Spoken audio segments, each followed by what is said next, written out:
In this section, we're going to be thinking about how to find the area between a function and the x-axis. So we'll start with an example, and through the example I will define a couple of different ways that we might do this. So in this example, we want to use two approximating rectangles to estimate the area between the parabola y equals 1 minus x squared and the x-axis on the interval from 0 to 1.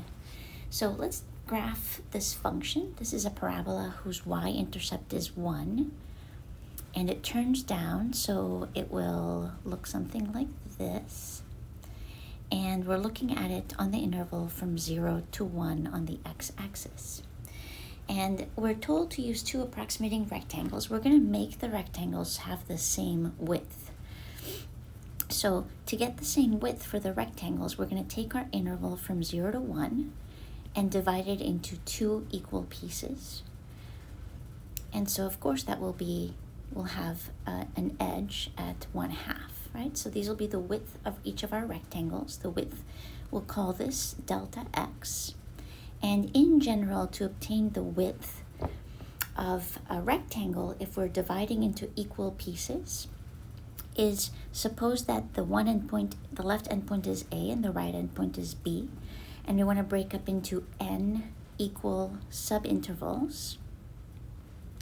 Then we will take the distance along the x-axis,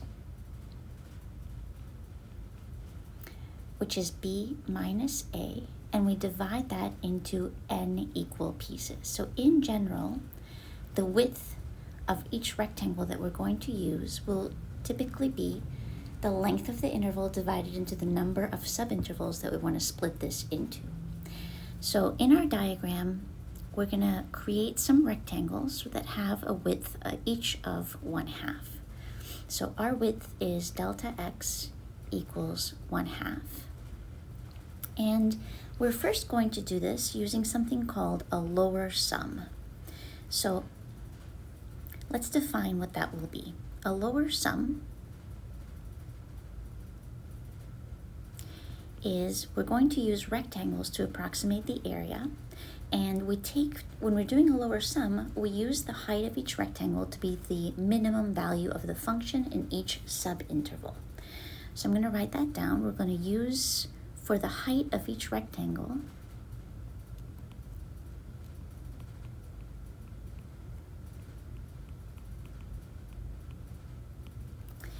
the minimum value of the function in the subinterval.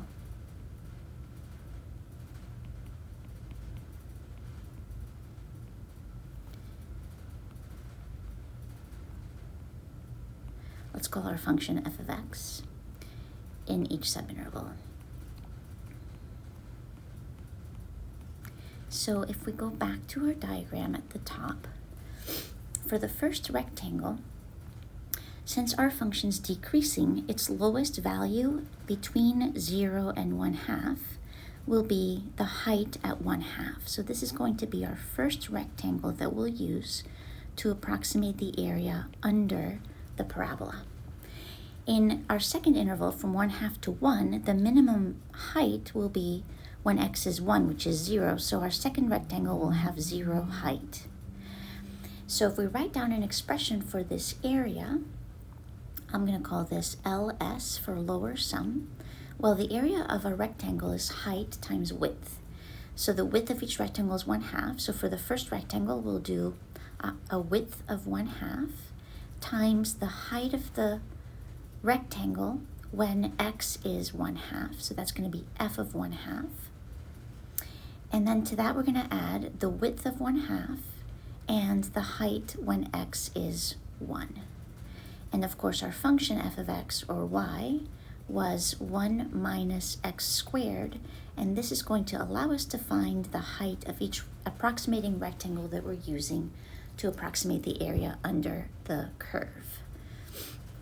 So let's continue our calculation. I'm going to factor out a 1/2 for the width, since 1/2 is common to both terms, and this will be f of 1/2 plus f of 1. So to get the height, I need to use the function's expression to find each height. So at f of 1/2, this will be 1 minus 1/2 squared. And to that, we're adding f of 1, which we know is 0, right? But that's 1 minus 0 squared, or just, sorry, 1 minus 1 squared. Sorry about that, which is 0. We know the height of the second rectangle is 0.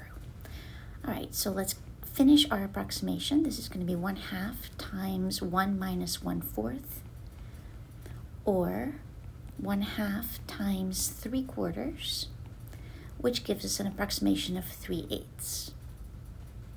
This is not a very good approximation.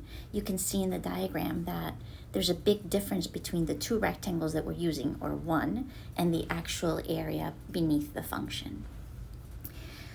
But I use this just to define what a lower sum is. Now, if we can also use an upper sum instead of a lower sum. So let's define what that will be. So if we want to use an upper sum, then in each subinterval for the height of the rectangle, we're going to take the maximum value of the function. So we'll use the height of each rectangle to be the maximum value of the function in each subinterval instead of the minimum value.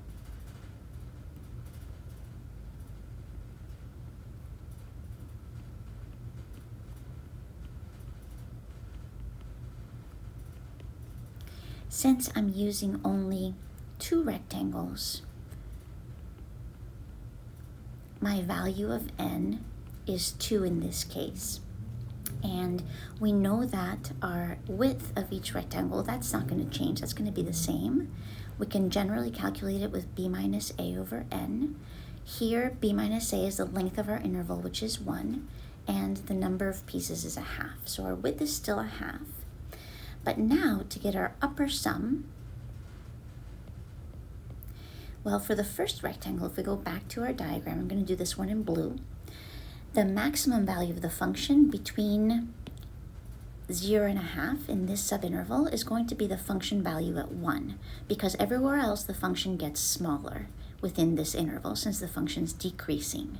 So that rectangle will have a height at 1, and it will be this blue rectangle. And you can see here we're going to be overestimating our area. And for the second rectangle, the largest value of the function happens when x is 1/2. And so I'm going to take the height to be the function value at 1/2. And so this will be our second approximating rectangle to approximate the area. And since our function is decreasing here, this will be an overestimate.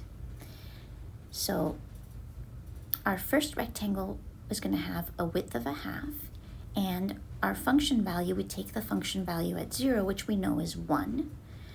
And for the second rectangle, width is still 1/2, and our function value, we take it at 1/2, as we did above in our diagram. To get each of the function values, we use our function expression that f of x is equal to 1 minus x squared, the parabola. So when we calculate our upper sum, we have a width of 1/2 that's common to both terms, so I'm going to factor it out. F of 0 is 1 minus 0 squared, which is 1. And to that, we're going to add f of 1/2, which is 1 minus 1/2 squared. We know this is going to be 3/2, but let's continue our calculation. We have 1/2 for the width, 1 for the height of the first rectangle, and this is 1 minus 1/4, which is 3/4. And so 1 and 3/4, well, 1 is 4/4. 4/4 plus 3/4 is 7/4. And so we get an estimate of 7/8 for our upper sum estimate. And that's an overestimate of the area under the curve. So we know that the actual area between our function and the x-axis must be between 7/8, which is our overestimate, and 3/8, which was our underestimate from the lower sum. Now, the lower sum is always going to give us an underestimate because we're always taking the lowest value of the function in the subinterval, and the upper sum will always give us an overestimate. And one way, there's some ways that we can make the estimate better. One way that we could do that is by using more rectangles, right? So if I split this up into additional rectangles, let's suppose that I'm using 4 instead, and I'm using a lower sum, for example, then the green rectangles that I'm drawing would give us the lower sum, and I am doing a little bit better with the error than I did the first time. So here's our height, taking the lowest value of the function in each subinterval, if we have 4, and so I've decreased the error between the actual area under the function and the rectangles that I'm using. Of course, the more rectangles I use, the better the approximation will be. And we will see that in our next video, where we'll think about what are other ways in which we could also increase the accuracy of finding the area under the curve.